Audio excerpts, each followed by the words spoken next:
రాజధానిగా ప్రమోషన్ ఇస్తామన్నారు.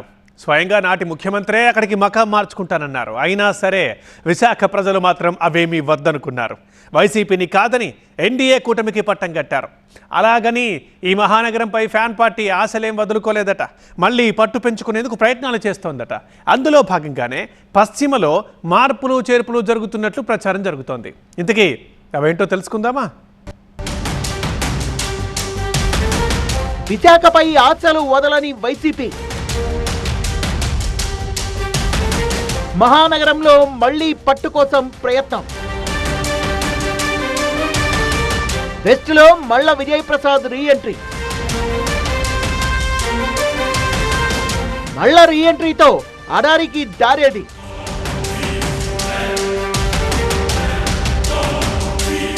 సాధారణ ఎన్నికల్లో అసాధారణ ఓటమిని మూటగట్టుకున్న వైసీపీ విశాఖ మహానగరంలో తన పట్టును కోల్పోకుండా ప్లాన్ చేస్తోంది. అధ్యక్ష పోస్టుల నుంచి ఇన్ఛార్జి పోస్టుల దాకా మార్పులకు శ్రీకారం చుట్టింది.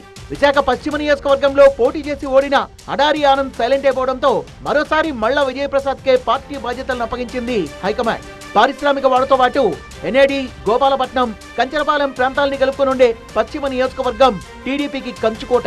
ఎప్పుడూ వార్ వన్ సైడే అన్నట్టుగా ఉంటుంది. అలాంటి చోట మరోసారి పాత నాయకుడు రీఎంట్రీ ఇవ్వడం చర్చనీయాంశంగా మారింది.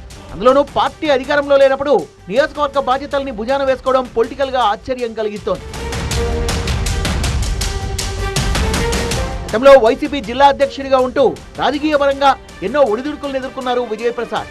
ఓసారి ఎమ్మెల్యేగా పశ్చిమ నియోజకవర్గం నుంచి విజయం దక్కినా ఆ తర్వాత ఓడిపోయారు.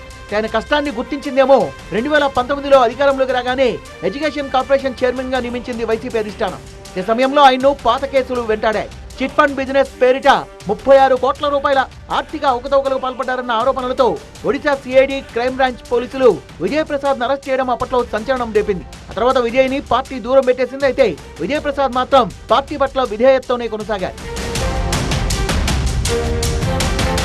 దానికి విశాఖ వెస్ట్ లో గట్టి పట్టున్న టీడీపీ నేత గణబాబును ఓడించాలన్న లక్ష్యంతో ఎప్పుడో 2009లో గెలిచిన విజయప్రసాద్ ను తీసుకొచ్చింది వైసీపీ. 2019 ఎన్నికల్లో దాడి రత్నాకర్ ను నిలబెట్టిన ఫలితం దక్కకపోవడంతో 2024 కోసం విజయప్రసాద్ ఎంకరేజ్ చేసింది.